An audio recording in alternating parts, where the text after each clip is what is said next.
Bueno, buenas tardes. ¿Estás ya bien, no? Buenas. Sí, sí. Aquí, Perfecto. con mis libros y mis cosas. Eso, de fondo. Muy bien. Pues bueno, esto es un encuentro más, un encuentro para evolucionar, un encuentro de nuestra serie que hacemos mensualmente. Aquí con José Antonio Sande, terapeuta floral, terapeuta emocional.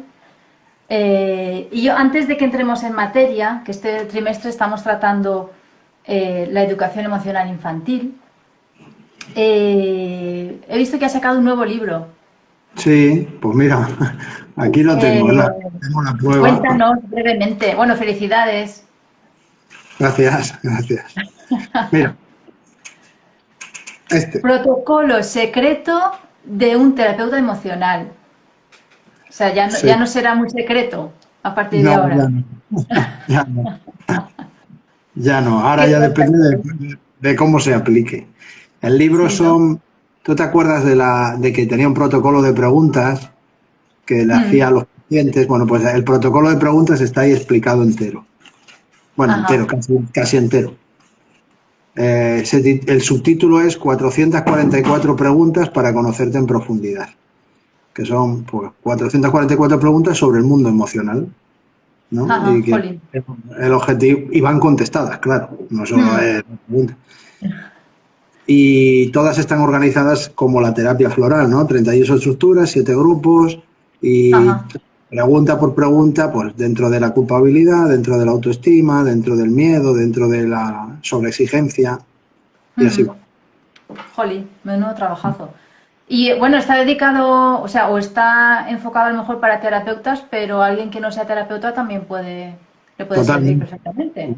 Muchísimo, muchísimo. Le puede Porque ayudar. imagínate, son 444 preguntas que una persona puede hacerle a su mundo emocional Ajá, claro, con claro, la claro. respuesta. Entonces, sí, la Qué verdad es que bien. yo creo que es un trabajo que puede ayudar bastante a las Ah, personas a comprender su mundo emocional, a hacerse preguntas que nunca se haría. sí, sí, que normalmente no te haces. Sí. Bueno, pues me guardas un ejemplar. Vale, te Me lo pones apunto de que lado junto a los otros. sí, van a ir numerados además, lo voy a numerar yo a mano. Y Bueno, pues si bueno, quieres ya fíjate, no, empezamos. vale. Bueno, iba a decirte que este sale en diciembre, pero que hoy me han dado la noticia de que en abril sale un nuevo libro de educación emocional. Anda. Jolín, o sea, tú Así que los pones ahí con... Creas libros y yo te crees escribo que... y las Sí. editoriales les parecen que pueden valer, que pueden ser vendibles, ¿no? E interesantes para la gente. Así que, pero bueno, yo creo que ya después de esto, creo que tardaré un par de años en sacar algún libro, porque Uy, no sé yo. No sé yo si creérmelo. no depende de mí, ¿eh? Es muy difícil que una editorial te publique un libro. Eso Mm, no es de un día para otro. Pero ya, no, bueno, eso sí. Pero bueno, tú normalmente lo que transmites es muy interesante y aporta mucho también. O sea que... espero, espero. Sí, sí, sí. Lo sé. Bueno, En primera mano. Bueno, pues hoy vamos a hablar de la comunicación con los hijos y las hijas. sí.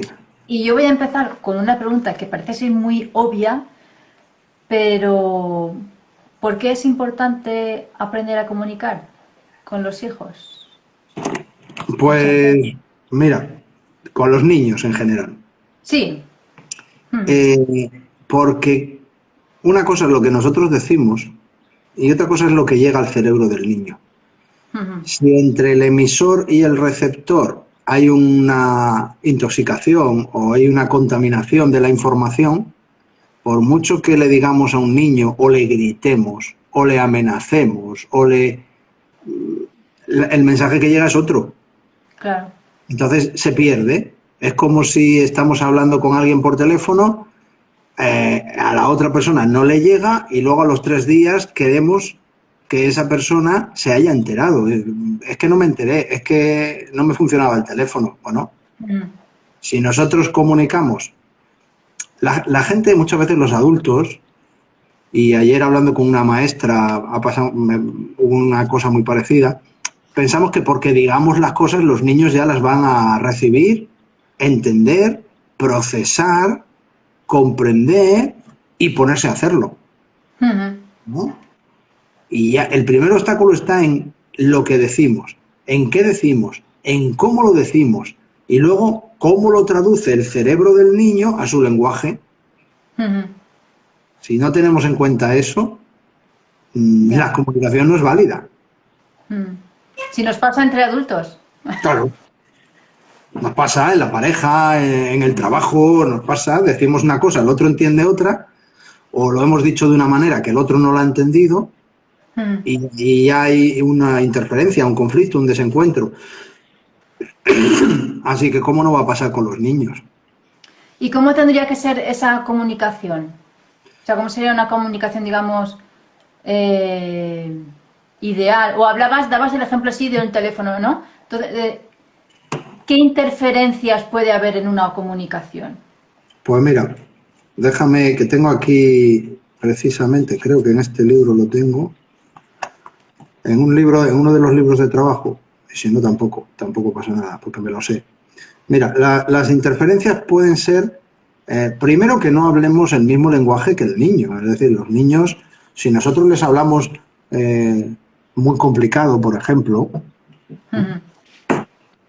si les decimos conceptos que no van a entender, o un fallo que se tiene mucho en la infancia, hablarle a los niños. Bueno, os recuerdo primero que yo soy terapeuta emocional, pero también soy maestro de escuela y padre.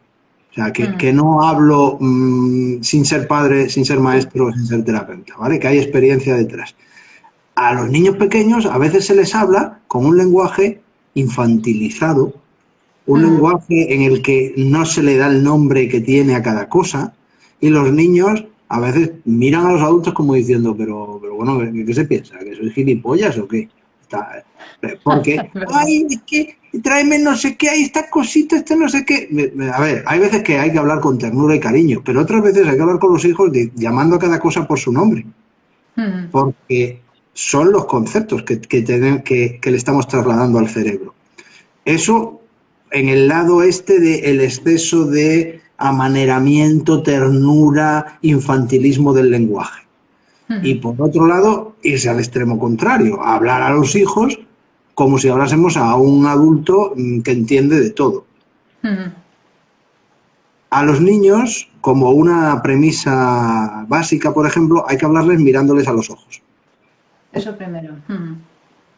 Hay que ponerse a su altura, o sea, no se puede estar hablando siempre desde arriba, y menos cuando uno está enfadado o cuando uno quiere hacerle entender algo, porque entonces el lenguaje corporal va a ser de autoridad, autoritarismo, abuso, etc.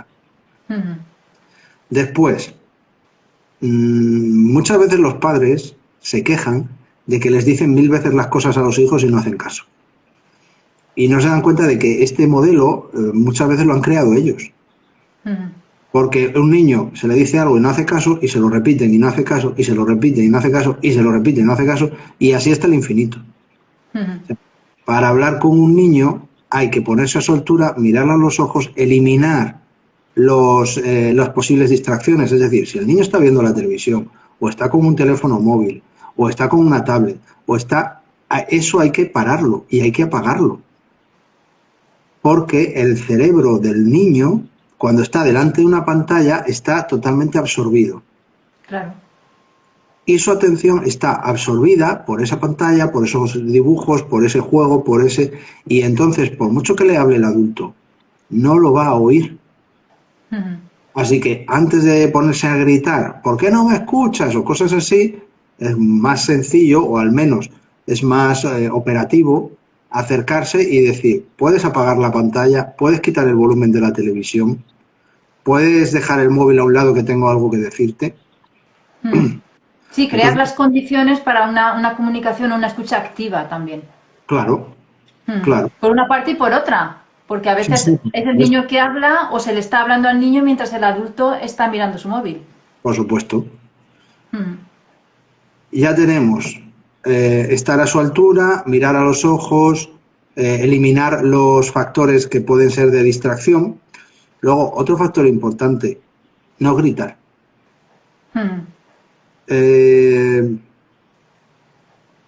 No sé, ¿cómo decirlo? En España somos más gritones que en Europa. Y en el sur de España son más gritones que en el norte de España. Es una cuestión cultural, no es una cuestión de mala educación ni nada, es una cuestión totalmente cultural. Pero muchas veces hablamos a los niños gritándoles. Eso también es una distorsión del mensaje. Porque una parte del contenido, del significado de una comunicación va en lo que se dice, pero una parte muy importante va en cómo se dice. Claro. Muy importante. Y ese elevar la voz, ese gritar, gente que grita pero que no están enfadados ni nada, solo lo parecen, ¿no? Papá, ¿por qué me gritas? ¿Estás enfadado? Yo no estoy enfadado, es que hablo así. Estamos saturando de estímulo, no de información, porque estamos desinformando, pero estamos saturando de estímulo, hasta el punto de que el cerebro del niño puede decidir que no escucha porque se le está gritando. ¿Vale? No gritar. Y luego tenemos otro elemento de comunicación muy importante y que no se tiene en cuenta porque es inconsciente, que es el lenguaje corporal. Que también habla. Claro, el lenguaje corporal, tanto del cuerpo como la gesticulación del rostro, da en torno al 60% de la información del momento en el que se está. Así que si de palabra estamos diciendo una cosa, pero con el cuerpo inconscientemente estamos diciendo otra, el 60% de la información que le llega al niño se contradice con el 40% restante. Pon un ejemplo. Igual hay gente que se siente identificada con... Pues a lo mejor un padre o una madre está diciéndole a un niño que no está enfadado. Es decir, no estoy enfadado, que no... ¿Y qué está diciendo el lenguaje corporal? Está diciendo que sí está enfadado. Entonces el niño que recibe, inconsciente, y en este caso conscientemente, recibe un enfado. O un padre que está, como a veces ocurre, contando una mentira y que el niño está viéndola. Está diciéndole, Manuel, ¿a que estuvimos en aquel sitio ayer? Y es mentira. El lenguaje corporal del padre, Manuel, ¿a que estuvimos en el... Tocarse la nariz, tocarse la nuca, en el lenguaje corporal significa mentir. O al menos que no se está diciendo toda la verdad. Ahora, el niño se encuentra en una contradicción. El cuerpo de mi padre me está diciendo una cosa y sus palabras me están diciendo otra. ¿Yo qué hago? También hay una interferencia de comunicación. Es como si un semáforo tiene encendida la luz roja y la luz verde al mismo tiempo. ¿Qué hacemos? ¿Nos paramos o avanzamos? ¿No?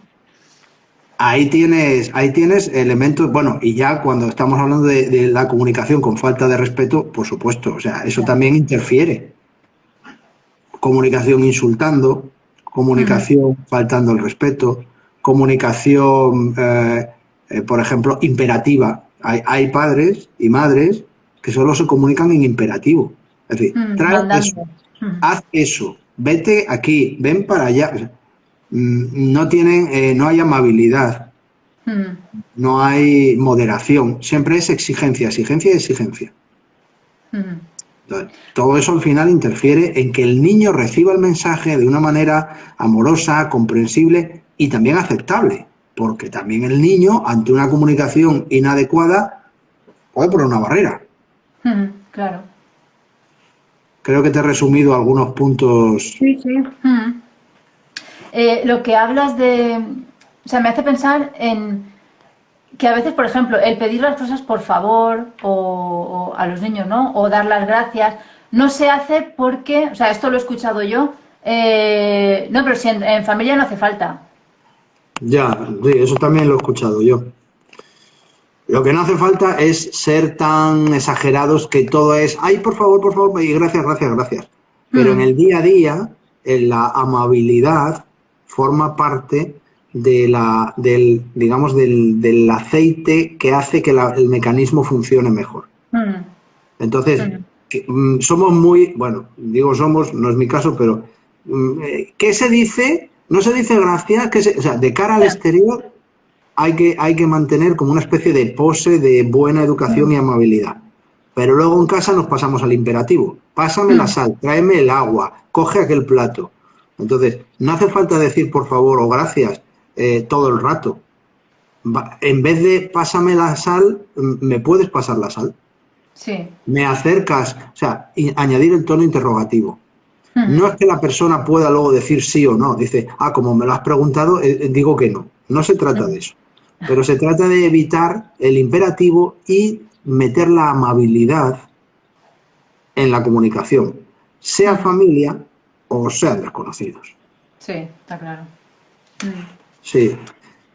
Y entonces, bueno, ¿qué factores facilitarían o cómo mejorar la comunicación? O sea, sería todo esto que has dicho, ponerse, o sea, hablarle a los ojos, ponerse a su altura, el tono de la voz, el cómo se habla, El lenguaje corporal. el lenguaje corporal, Una, eso, captar la atención con esa escucha activa, tanto por una parte sí, como por la otra.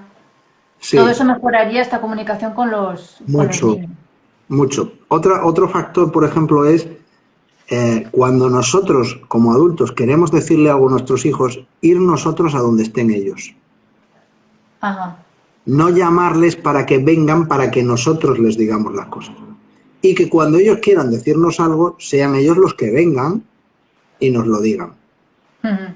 No hablar a gritos a través de las paredes, de un extremo al otro de la casa, porque eso sí son obstáculos de comunicación, ¿no?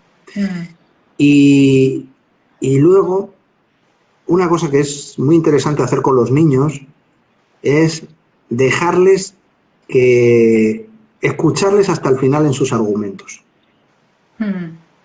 Ya sabemos que como adultos, la mayoría de las veces tenemos razón sobre las razones de los niños y que la mayoría de las veces nuestra experiencia supera la del niño. Pero esto no quiere decir que el niño no tenga derecho a ser escuchado en sus razonamientos hasta el final. Claro. Igual que nosotros queremos que nos escuchen hasta el final. ¿Qué conseguimos con esto? Pues mira, conseguimos que el niño se sienta merecedor de ser escuchado, lo cual incrementa la autoestima. Claro. Y que el niño aprenda que puede hablar y contar sin que el adulto imponga su criterio a las primeras de cambio, ¿no? Te cuento un ejemplo que tuve a lo largo de estos años que he tenido con dos pacientes, ha sucedido dos veces. Dos chicas, en este caso, que hablaban muy rápido, y que no era heredado del sistema familiar, no era que todos en la familia hablábamos rápido. Esa programación emocional, ese libro de instrucciones que se había escrito, tenía que ver con que ambas, no sé, en un caso era el padre, en otro no lo sé, cortaban el argumento del niño a los 30 segundos de que el niño hablase.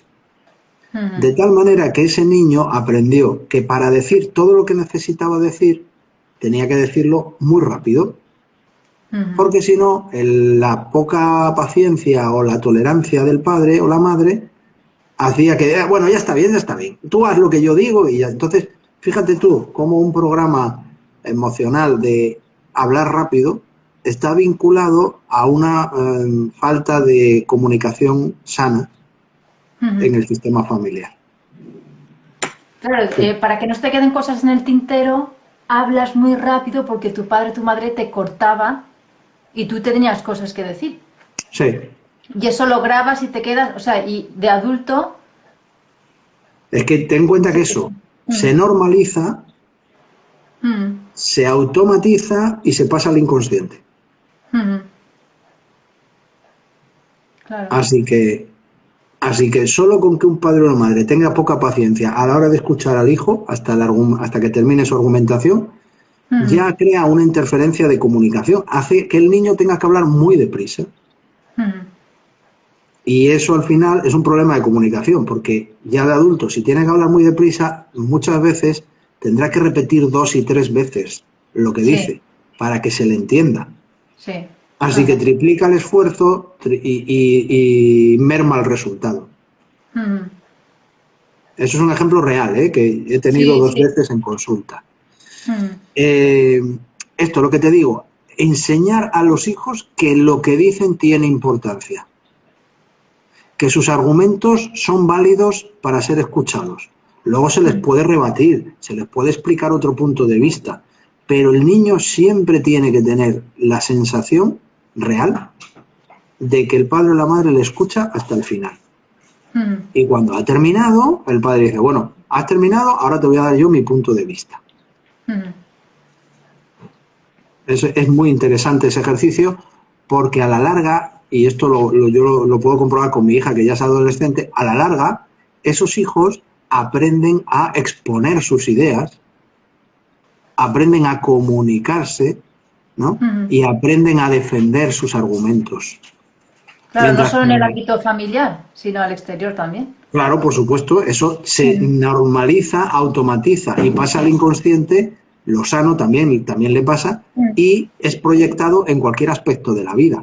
Cuando unos padres que coartan la expresión, la argumentación de los hijos pequeños, estos hijos se hacen adolescentes y luego los padres dicen, pero explícame esto, explícame lo otro, y los hijos no se lo explican.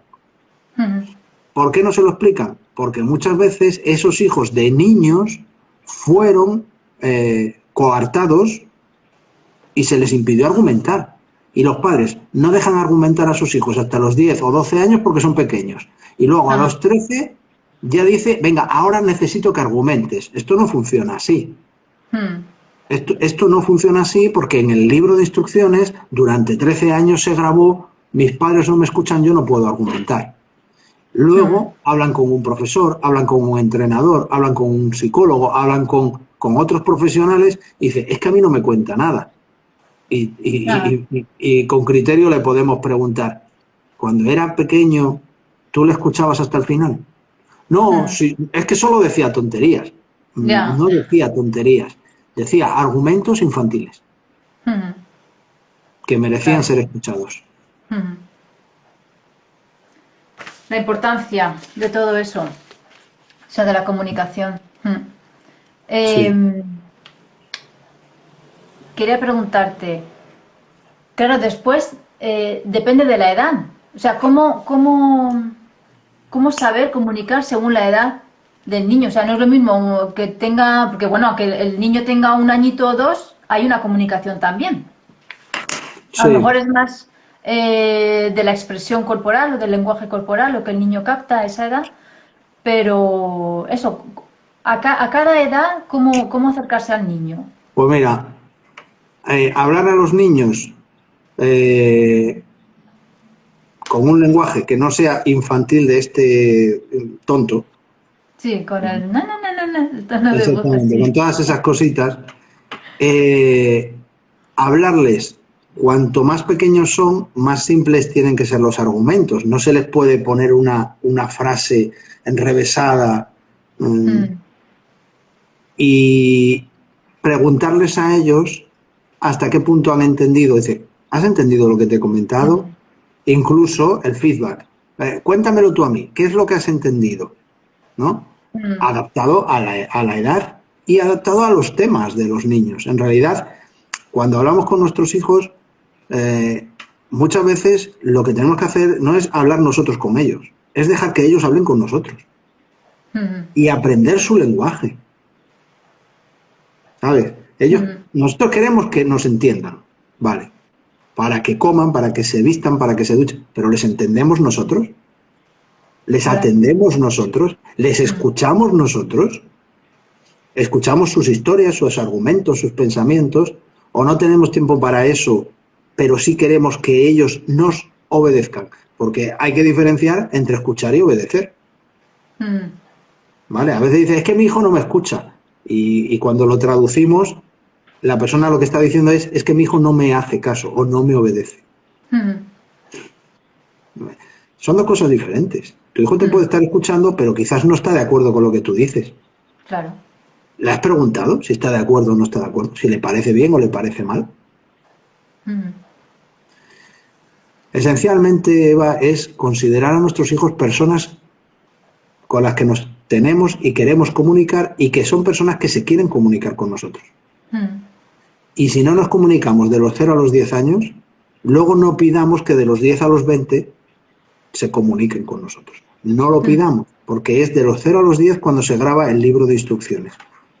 Y Sí. comentábamos antes lo del tono de la voz. ¿De dónde viene eso de hablarle así a los niños cuando son pequeños? Na, na, na, na, na. No, No lo sé. más en las mujeres, ¿no? Las abuelas o la tía. Ay, mi Sí, chiquitín. yo creo que es una forma de entender la ternura, ¿no? Ajá. Que es, pues eso, infantiliza. Y, Mm, y cuántas veces pues estamos todo el rato hablando en diminutivo. ¿Quieres el chupetito? ¿Y quieres el sí. biberoncito? ¿Y quieres no sé qué? Como que si te hablo en diminutivo es más tierno. Ajá. Cuando la ternura también se demuestra pues acariciando, tocando, jugando, escuchando. O sea, Sí, parece que la exacto. ternura solo es en cosas pequeñas, ¿no? Y te doy Sí, un besito y quieres un caramelito. es verdad. La ternura Mm, se ofrece de muchas maneras diferentes. mm, Así que no, no tengo muy claro. Yo creo que tiene que ver con eso, con un sentimiento de que la ternura mm, es pequeña, es una cosa mm, que es pequeñita, ¿no? Como mm. cuando se dice un besito muy grande, lo que se está Ya. diciendo es que un beso lleno de ternura, ¿no? Un besito muy grande, Ajá. pero nunca se dice un abracito muy grande, Sí. ¿no? Cosas. Después hay que buscar también temas, ¿no? Temas que interesen a los niños. O sea, trasladarse un poquito a su mundo. Si son los juegos o... bueno, yo sé que tú eres un gran cinéfilo. eh, pues eso, hablar de películas, si le gusta el cine incluso de sus videojuegos, no sé, de la actualidad, de anécdotas. O sea, hay un montón de temas para conectar Las con los niños. películas, en el libro de educación emocional infantil, El Gordo, el que escribí hace varios años, hay analizadas, me parece que 8 o 10 películas infantiles para que los padres puedan dialogar con sus hijos y explicarles el sentido. Entonces, ver películas, ir parándolas, ir comentándolas, ir preguntando, oye, ¿y este protagonista qué crees que hace? ¿Lo hace bien? ¿Lo hace mal? Hombre, no debe decir está en ego o está en consciencia, porque eso Mm, es para más adelante, ¿no? Pero por ejemplo, las películas de dibujos animados, mm, las que no inducen a la princesa azul y al príncipe Salvador, ¿vale? mm.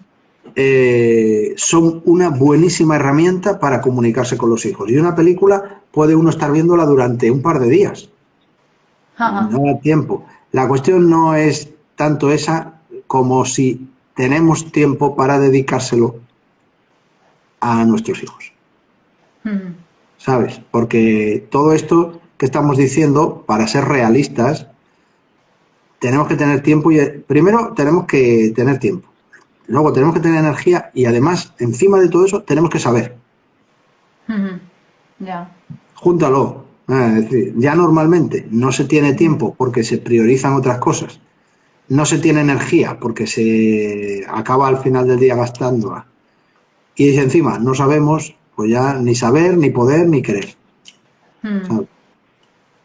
Pero Bueno, con un poco, jugar con los niños, escuchar a los niños.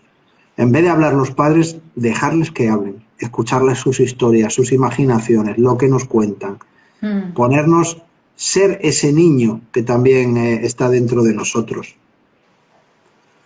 Jugar, por ejemplo, juegos de mesa. Hay juegos de mesa para todas las edades, ¿sabes? Para todas las edades, desde muy pequeños. Los juegos de mesa dan pie a hablar, a comunicar, a interactuar, a explicar las reglas, a todo. Hay que crear situaciones, como tú estabas diciendo, ¿no? En torno a las películas, en torno a los juegos de mesa, salir mucho al parque, Mm. cosas que permitan la interacción. Estar viendo la tele los niños mientras los padres están con los móviles en la mano no permite la interacción, No.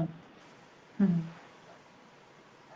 ¿sabes? Sí. Ahora, de verdad que quiero ser realista. Sé que es complicado, sé que es cansado y sé que muchas veces ni se sabe por dónde empezar. Pero bueno, para eso están este tipo de programas que Claro. hacemos, ¿no? Eso iba a decir, ya sea tu trabajo que haces también como autor, como profesional, terapeuta, bueno, tú y muchas personas más. El objetivo también de estos encuentros, de estos vídeos es eso, es dar pistas, ¿no? Dar consejos para que la gente pueda, primero, tomar conciencia de ello Sí, y que les pueda por, ayudar también. sí, Sí, se me por ocurría cierto, mientras... ¿Cómo? una nueva noticia. En el canal Inter Almería de Ajá. televisión, que tiene su canal de YouTube también, tengo un programa de 15 minutos quincenales sobre educación emocional infantil. Ah, eso no lo sabía. Porque llevo solo 2 programas, nada más. Ay, qué bueno.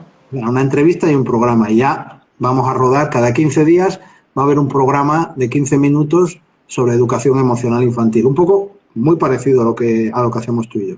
Ajá. Vale, o sea que en YouTube se encuentra, ¿no? Para que no estemos En por Inter ahí. Almería, sí. Ajá, vale. Ay, qué bien. Genial. Bueno. Em, sí, mientras contábamos antes lo de acercarse a los hijos, ¿no? A través del cine, del juego. Se me ocurre también, lo que pasa es que ahora ya no hay tanto, pero sacar el álbum de fotos, Por ejemplo, de cuando eran eh, pequeños, claro, contar anécdotas de cuando ellos eran pequeños o cuando uno, o sea, los padres, ¿no? Eran pequeños, eran anécdotas de la familia. sí, Temas que ahora están, digamos, más... también se habla más en el colegio, ¿no? Que a nuestra época, por ejemplo, el medio ambiente, eh, cualquier actividad en la naturaleza, tú decías el parque, pero vamos, cualquier actividad que conecte sí. también con eso. Mm, sí, es Cualquier importante. excusa con tal de escucharles Sí. y más que hablarles, ¿sabes? Hombre, si no hablan, pues habrá que hablar el adulto, pero esa escucha, que el niño Mm, sienta que es escuchado, no un día, mm, años y años, le da una sensación de validez, de dignidad, de mm, autoestima, de yo valgo, mm, que no tiene precio, no tiene precio. mm.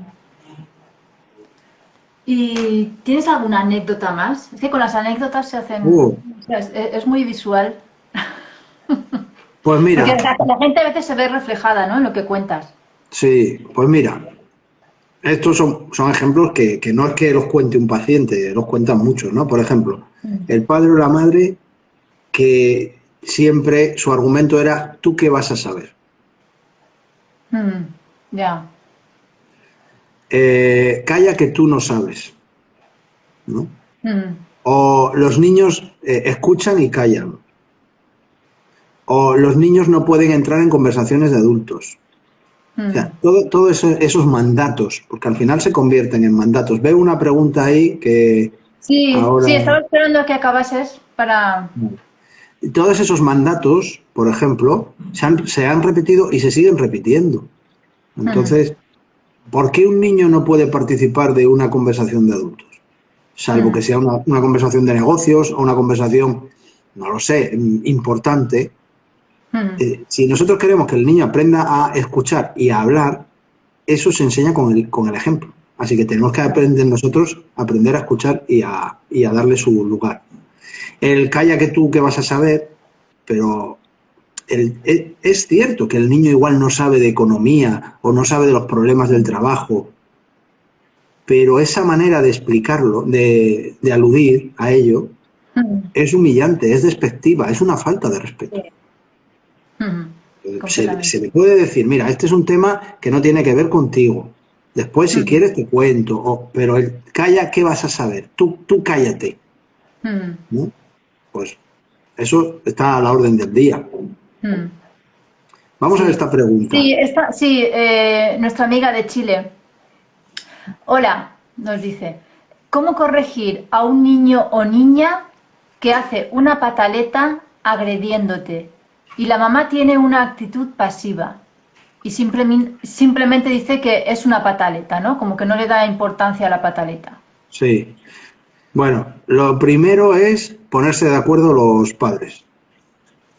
Ujú, si uno piensa una cosa y otro piensa otra, tendrán que llegar a un acuerdo en qué hacer sobre eso. Porque si uno es más firme Ajá, y castiga y otro es más laxo y deja pasar, entonces el niño se encuentra entre dos opciones y siempre va a saber cómo claro, aprovecharse, claro. por un lado. Por otro lado, una pataleta en sí, si el niño la hace, la mayoría de las veces no es por ira. Ujú. La mayoría de las veces es porque intenta conseguir un objetivo, que es, pues eso, conseguir lo que quiere, ¿no? Que se le deje más tiempo sin ir a la cama, que se le deje ver un programa, no comer algo, comer otra cosa, conseguir un regalo. Si con esa pataleta consigue al final, después de, para consolarle o para que se calle, consigue ese objetivo, entonces Ujú. refuerzan el aprendizaje de la pataleta. Ajá. Así que no puede ser que después de la pataleta el niño consiga el objetivo. Ujú. Sobre que la pataleta implique agresión, habrá que ver la edad del niño o la niña, pero que un adulto se deje agredir por un niño, pues es tan fácil como cogerle del brazo y mantenerlo a distancia, ¿no? Ajá. Ahora dice, cuando uno es simplemente una persona Sí. externa al núcleo Algo. familiar. Vale, pues mira, si tú ves, le estoy contestando directamente a esta persona, si tú Sí, sí. ves y crees que eso no es educativo, no es pedagógico, se lo puedes comentar a esa persona una vez. Y a Mm, partir de ahí ya no es cosa tuya, ya no es tu guerra. Porque si ujú. se lo comentas una vez y otra vez y otra vez y otra vez, aparte de que la persona no está haciendo caso, tú estás asumiendo una responsabilidad que probablemente no sea tuya. Ujú. Y cuando uno asume responsabilidades que no son suyas, un día no pasa nada, pero cuando uno se pasa la vida asumiendo responsabilidades que no son suyas, eso también se lo tiene que mirar. Claro. Al margen de esto te digo una cosa que suele pasar. Cuando uno no es padre o madre, ve muy fácil solucionar cosas de los niños de Mm, otros. Pero mm, cuando uno es padre o madre, ve que no es tan sencillo, porque hay mm. connotaciones emocionales y además las fórmulas no funcionan para todos. Ya. Pero bueno, Mm, mm.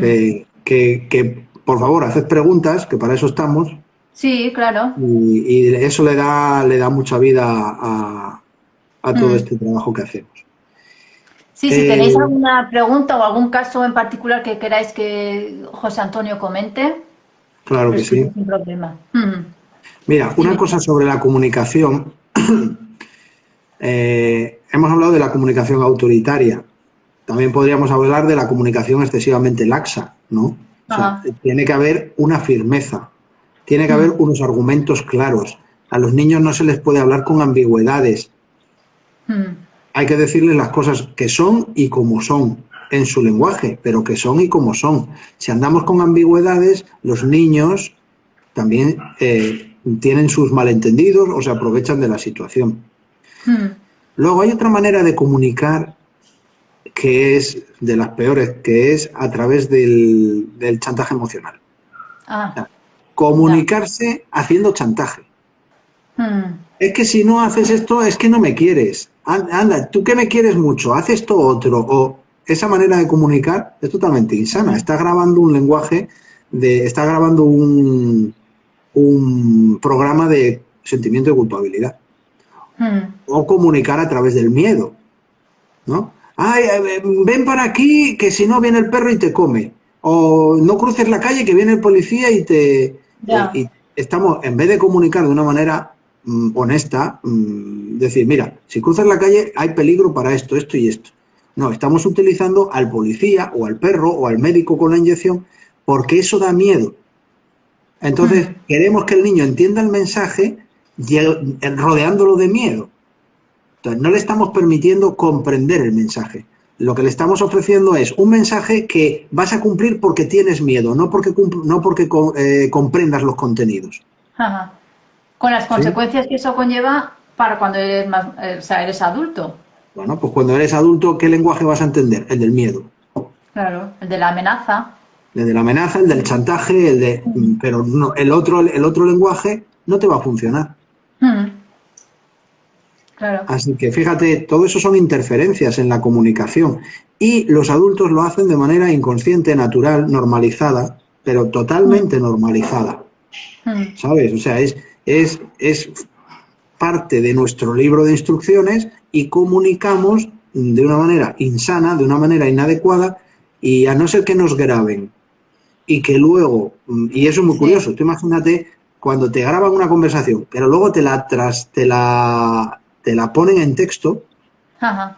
y tú lees cómo has hablado, entonces te das a cuenta, lo ves ahí escrito y dices, madre mía, y yo he dicho esto, Ajá. ¿no? Sería un buen ejercicio también. Es un ejercicio estupendo, lo que pasa es que nadie lo va a hacer, pero Ya. sí puedes pedir que te graben y luego te Ajá. escuchas y dices tú, ¿de verdad soy yo? ¿Hablo así? ¿De verdad? Pues no me había dado cuenta, Mm, ¿no? De rápido, mira, una técnica que se utiliza en consulta referido a la comunicación, ¿no? Y a la programación neurolingüística es apuntar cuántas veces una persona utiliza una muletilla. mm, Por ejemplo, tengo una paciente que utilizaba, ya no, utilizaba mucho el madre mía. Entonces, ah, a lo largo de una hora u hora y cuarto de consulta, podría decir del orden de 20 a 40 veces madre mía. Madre mía, no sé qué, madre mía, madre mía. Entonces, yo lo iba apuntando y dije, una, dos, tres, va. Al final le digo, mira, has dicho madre mía 35 veces en 65 minutos. ah, Quiere decir que lo has dicho una vez cada 2 minutos. Madre mía tiene una connotación dramática y de miedo. mm. Ese madre mía con admiración, echándose la Sí, mano al sí. pecho, ¿no? Tiene un componente emocional de dramatismo y miedo. Bueno, pues esta persona activa el dramatismo y el miedo cada 2 minutos. Mm, De tal manera que crea una neuroquímica de dramatismo y miedo cada 2 minutos. ajá. De tal manera que nunca deja de estar ni en drama ni en miedo. Ya ¿Sí? verás. Todo esto Mm, se graba, se aprende en la infancia. De hecho, esa expresión era una expresión de su madre. Se va sí. aprendiendo y es una interferencia en la comunicación. Mm, Porque tú puedes estar diciendo algo, pero es que también lo impregnas de tus emociones. Así que si lo impregnas de miedo, de dramatismo, de autoritarismo, de culpabilidad, de chantaje, la comunicación lleva consigo esas emociones. Y mm, esas emociones, cuando están fuera de justa medida, cuando alimentan al ego, ¿no? Interfieren en una comunicación sana. mm, claro. Estaba pensando en una palabra y que ahí en Andalucía se dice mucho, pero ya sea para momentos de alegría con los niños y con, bueno, en todas las comunicaciones, ¿no? En alegría o real de pena es qué pena, qué penica. Sí. Y eso, porque mis padres son andaluces, o sea, yo vengo de familia andaluza. Y sí que he visto que eso se ha transmitido de abuela a madre, hasta que llegó a mí no le veía yo ningún sentido el que en un momento de alegría o hacia un niño que ha hecho una gracia, mira lo que penica. Y no lo entendía yo, a ver, mamá, ¿qué pasa aquí, no? Porque, ¿pena de Porque, qué? mira, te explico de dónde creo yo que viene. Mm, Ten en cuenta que en el modelo judeocristiano, el amor y el sufrimiento van de la mano. mm, Entonces, cuando amas mucho, también sufres por eso. mm, La ternura extrema por aquello pequeñito, vulnerable, el cachorrito, el niño mm, pequeño. Entonces, cuando algo es muy tierno y es vulnerable, o pensamos que es vulnerable, mezclamos la ternura con el sufrimiento por su mm, vulnerabilidad. Sufrimos por la vulnerabilidad, porque sufrir y amar van de la mano en el judeocristianismo. claro. Mm, Entonces, ¡ay, qué penita! ¡Ay, qué penita! ¿De qué? ya, ¿De sí. dónde? De Mm, unir amor y sufrimiento. mm, Luego se convierte en una frase recurrente, una frase que sigue teniendo su sentido emocional, pero que ya no lo podemos reconocer, mm. ¿no? Igual que el madre mía es dramatismo. Y la gente dice madre mía, ay madre mía, ay madre mía, ay madre mía. Sí. Para ellos no saben que están activando programas de dramatismo. Pero si hubiese un medidor de neuroquímica, ¿no? Imagínate que tenemos un medidor de neuroquímica, tú extraes la neuroquímica de ese momento y pones dramatismo, ¿no? Sufrimiento amoroso, culpabilidad. Si la gente entendiese que cada palabra tiene su neuroquímica, su sensación, emoción, sentimiento y pensamiento detrás, todo inconsciente, todo instantáneo, todo en milisegundos. Y todo eso se lo trasladamos a los hijos, claro. Claro, ahí está la cosa, que se transmite completamente. Sí. Sí, de ahí la importancia es que hablaba el otro día también con mi pareja sobre, ya más en los adolescentes, ¿no? Pero el sentido que se le da a las palabras, o sea, como si se sacase del contexto, como esto, ¿no? Esta madre mía o esta qué pena. Se saca, o sea, se le está dando a veces un sentido a las palabras que ya no es el que tienen. Y se pone en contextos que, por ejemplo, no sé, si pierdo el móvil me muero. A ver, realmente, el morirse, ¿no? ¿Qué es morir? Morir es que eso, te paras aquí y ya está. Pero realmente, ¿no? Asociar situaciones con esa exageración a veces de... Sí, pero bueno, eso tiene mucho que ver con las connotaciones emocionales que le damos al lenguaje y Sí. aunque no tenga sentido para uno, ¿no? Realmente no se dan cuenta de que están creando toda esa información, no es que te vayas a morir, pero sí le das un grado de dramatismo que no debería tener. No Pero digo todo el es una móvil, digo información que cualquier... le das tú también a tu... O sea, desde tu cuerpo físicamente hasta otros niveles. O sea, es que información que le está, a través del lenguaje le estás dando información a tu cuerpo. Sí, y el cuerpo está creando una neuroquímica. Ujú. Lo que iniciamos, ¿no? La comunicación con los niños y en la página web de Noray hay unos textos que hablan de la comunicación infantil, quiero recordar. Pasa por mirar a los ojos, ponerse a la altura, hablar sin gritar, hablar con un lenguaje corporal coherente, no dar voces de una habitación a otra, escuchar a los niños, dejarles argumentar hasta el final, tener en cuenta sus opiniones antes de imponer las nuestras y dejarle participar de las conversaciones entre adultos siempre que sea posible. Eso, con esos puntos, ¿no? Por supuesto, nunca insultar, nunca humillar, nunca quitarle valor a lo que el niño dice. Eso no quiere decir que tenga la razón, quiere decir que tiene sus razones. Y sus razones infantiles son sus razones. Y tenerlas en cuenta es importante. Yo creo que teniendo en cuenta esos puntos, Sí, ha resumido bien, sí. estamos acercándonos a una comunicación sana con los niños. Así es. Añadiendo a eso un poquito de paciencia. Paciencia. Mira, a eso hay que añadirle que todos deberíamos tener una jornada laboral máximo de 5 horas. Sí, ahí está. ¿Vale? Todas seguidas. Cobrar sueldos dignos y luego tener tiempo para dedicarlo a comer bien, a descansar, a leer, a estar con los hijos, a la pareja, a hacer deporte, a tener hobbies. Ya hemos arreglado el mundo. Ya está. ¿Sabes? No más de 5 y de lunes a jueves, Y de sí, lunes a jueves. pero no más de 5 horas al día. Sí.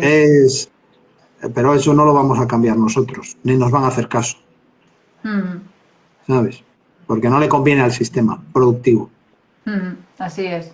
No, trabajar menos, no, la verdad. No. Pero bueno. Bueno, no sé si tenéis alguna pregunta más. Venga, si hay alguna pregunta, ahora la contestamos. Si no, bueno, si después surge alguna cuestión, porque hay gente que no lo ve en directo, que lo ve más tarde en el canal de YouTube o incluso en Instagram, que se queda colgado. Si una vez visto después surge alguna pregunta, te pueden contactar directamente también y ya Sí, sea por pueden. mail o a través. Si entran en la página web, que es www.terapiafloralnoray, terapia floral noray, Mm, con Y, al final, noray.com. Ahí mm, pueden hacer las preguntas que quieran y yo las veré y las contestaré. ¿Vale? mm.